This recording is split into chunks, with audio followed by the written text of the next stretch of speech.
Hola, buenas tardes. Bueno, en primer lugar agradecer a Eduardo y a los organizadores que hayan contado conmigo para estar aquí. A mí el tema que me toca revisar es el papel de las antraciclinas en el cáncer de mama metastásico. Este es un poco el esquema de los puntos que voy a desarrollar a lo largo de los 20 minutos que me han dado. Bueno, decir que el cáncer de mama HER2 positivo, afortunadamente, ha tenido una evolución que yo diría casi revolucionaria durante los últimos 15 años. Dentro de los tipos de cáncer de mama es el que más avances ha tenido. Todo empezó con el primer ensayo que se publicó con los resultados del trastuzumab. El trastuzumab ha cambiado la historia natural de estos tumores. Hoy día todo el mundo lo considera estándar, tanto en adyuvancia como en enfermedad metastásica.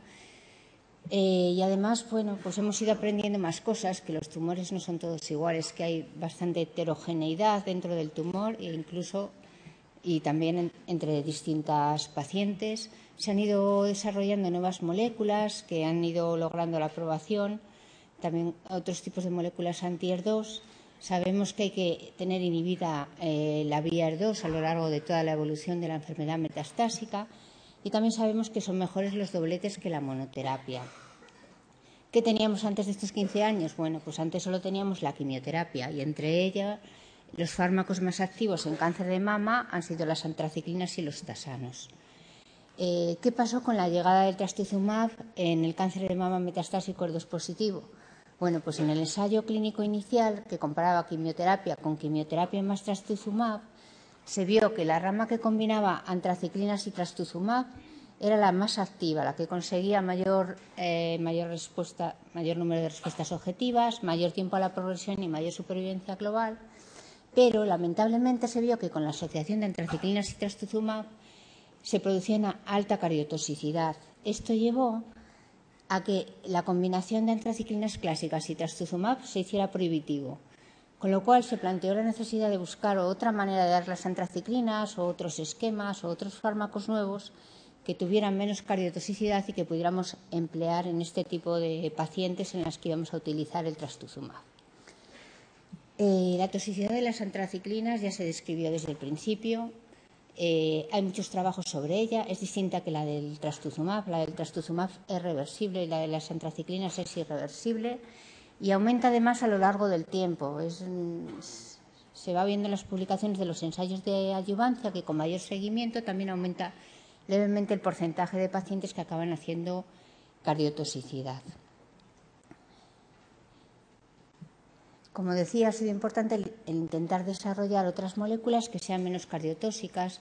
Entonces, con la formulación liposomal de las antraciclinas, que van introducidas dentro de liposomas, se ha conseguido que el fármaco vaya más directamente al tumor y produzca menos cardiotoxicidad.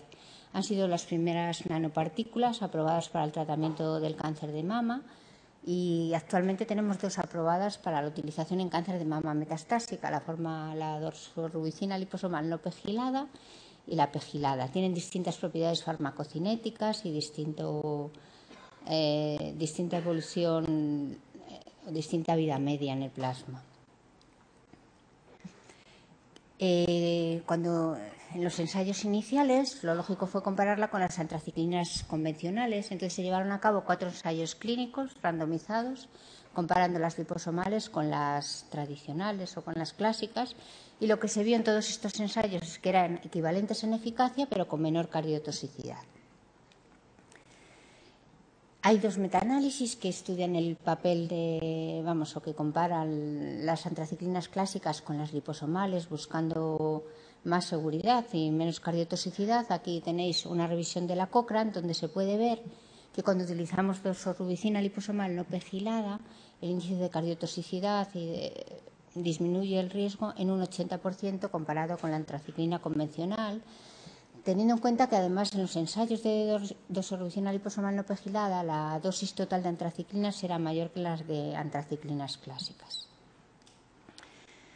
Visto todo esto, se empezó a pensar que había razones suficientes para intentar combinar las antraciclinas liposomales con el trastuzumab.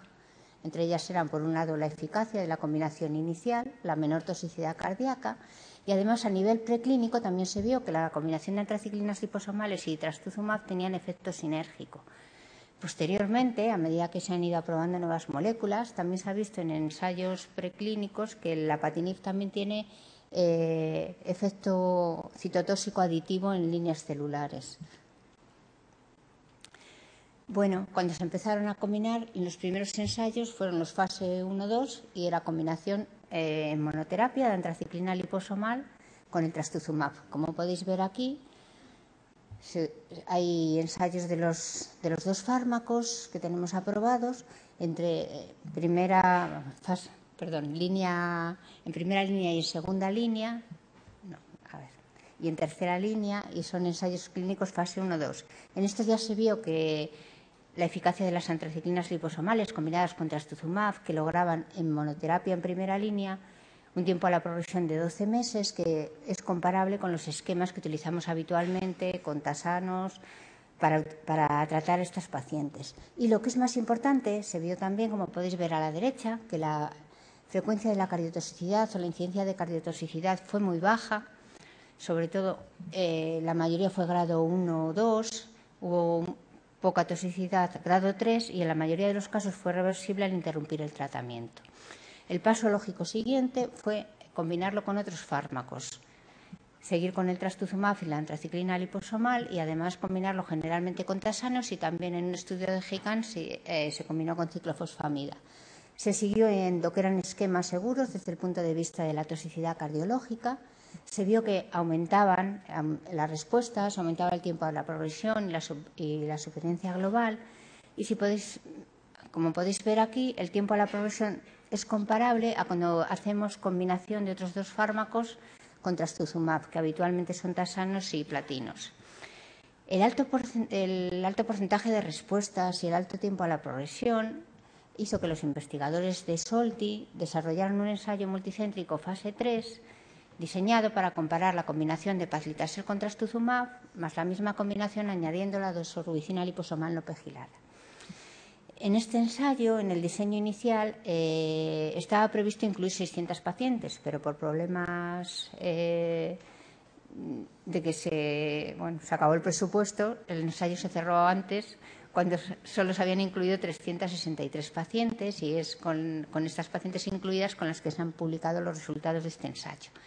El objetivo primario era la supervivencia libre de progresión, que esperaban que fuera de un 25% mayor en la rama de la doxorubicina liposomal respecto a la otra. Y el otro objetivo primario era la seguridad cardíaca y los objetivos secundarios los podéis ver aquí. Estos son los resultados.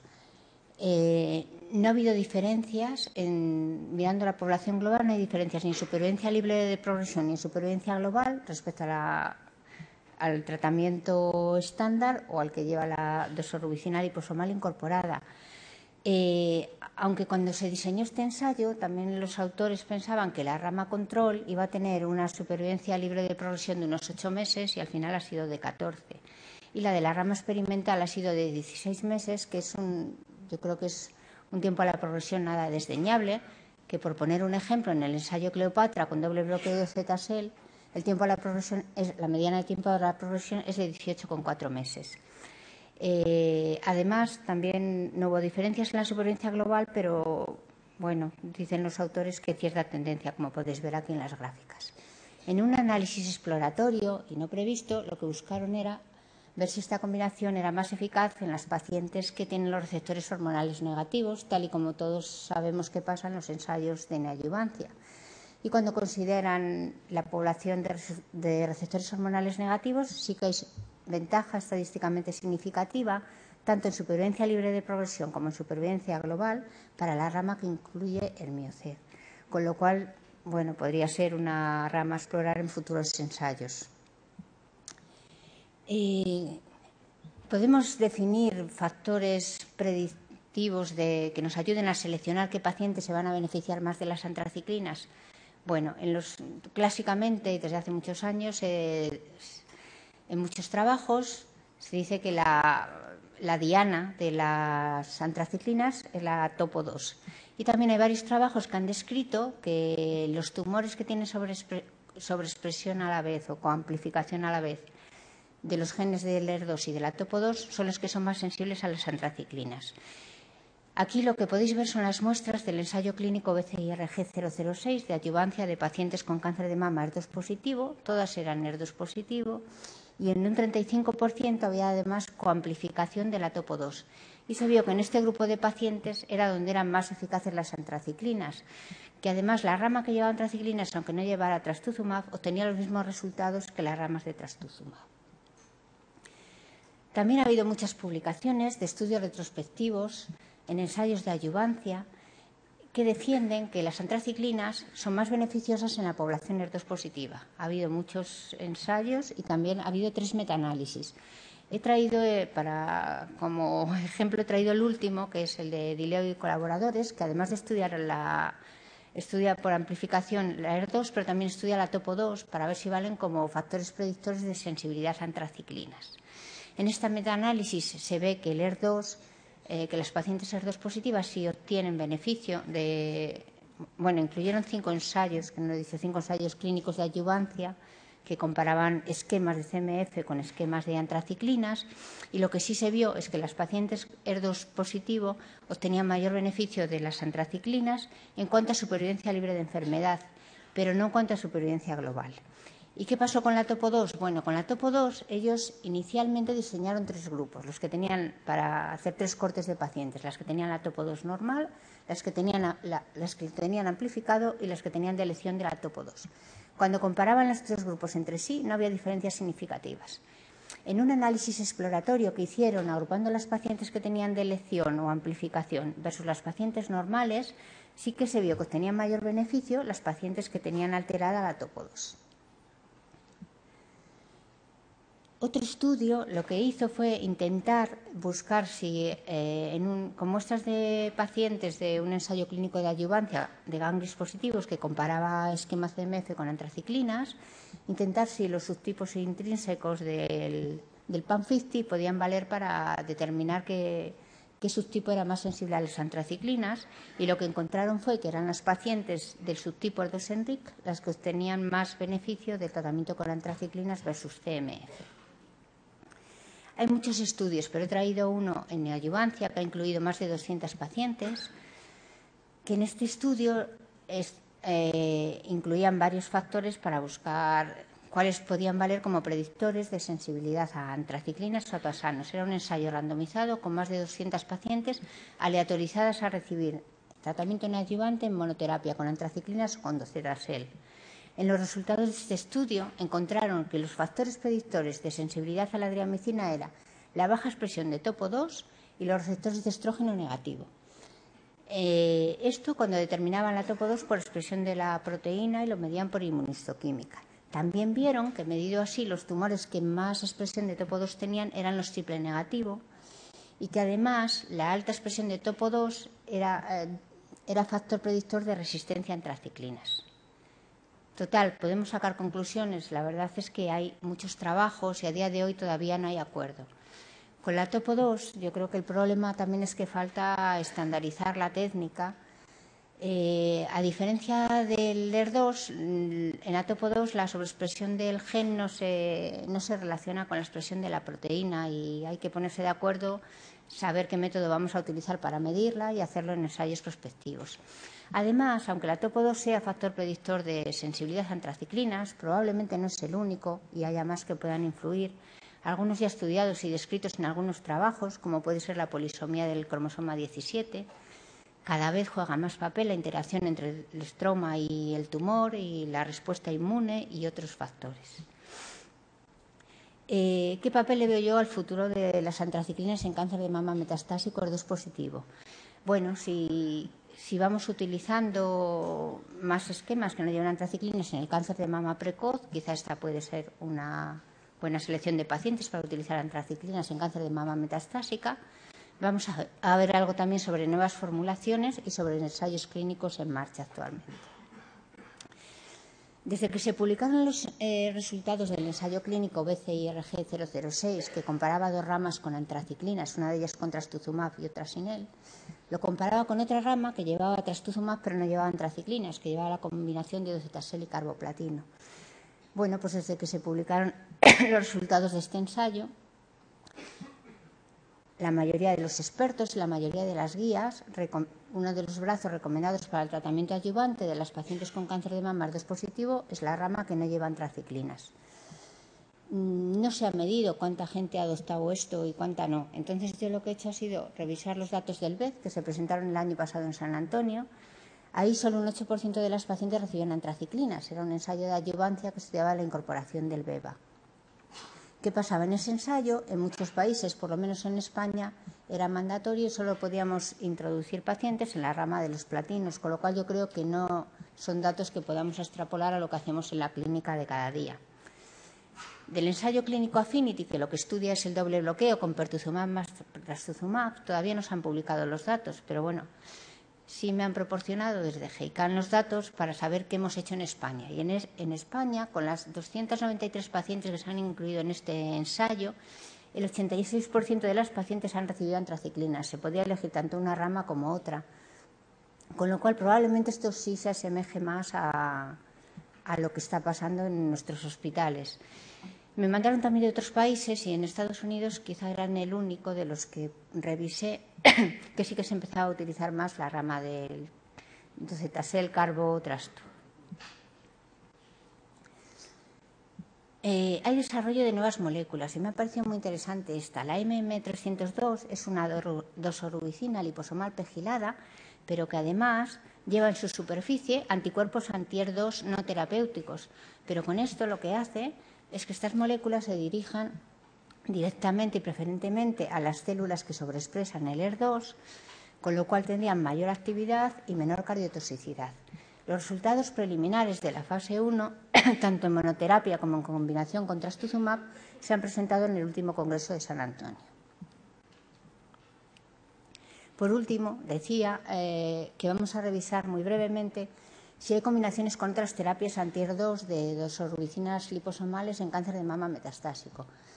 En cáncer de mama metastásico yo solo he encontrado ensayos clínicos en marcha con la patinib, que además tienen base preclínica porque, como os decía antes, se ha visto que tienen efecto citotóxico aditivo. No he encontrado nada de doble bloqueo ni tampoco he encontrado nada con pertuzumab. Pero en ensayos iniciales sí que tenemos ya los datos del ensayo clínico Trifena, que incorporaba el pertu y no utilizaba antraciclinas liposomales, pero utilizaba antraciclinas liposomales y había un brazo que las daba junto con trastuzumab y pertuzumab y en principio parece seguro desde el punto de vista de la cardiotoxicidad.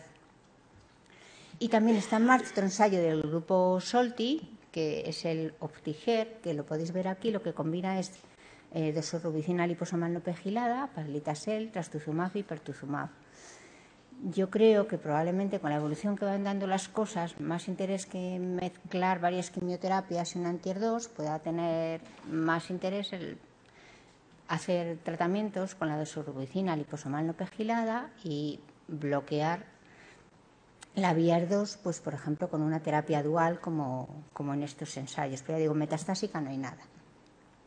Bueno, como conclusiones, la combinación de antraciclinas liposomales y trastuzumab es un tratamiento eficaz y seguro para las pacientes con cáncer de mama metastásico HER2 positivo. La eficacia en primera línea es comparable a la de los esquemas que utilizamos habitualmente y la combinación de antraciclinas liposomales con trastuzumab tiene la ventaja de que es poco cardiotóxica y segura. El cambio en los tratamientos adyuvantes y neoadyuvantes de cáncer de mama precoz hacia esquemas sin antraciclinas puede favorecer su utilización en el cáncer de mama metastásico. Como hemos visto, hay ensayos clínicos en marcha que nos aportarán datos de la combinación de antraciclinas liposomales con otras terapias anti-HER2. Y, sobre todo, necesitamos factores predictores más precisos que nos ayuden a seleccionar el mejor tratamiento para cada paciente. Muchas gracias.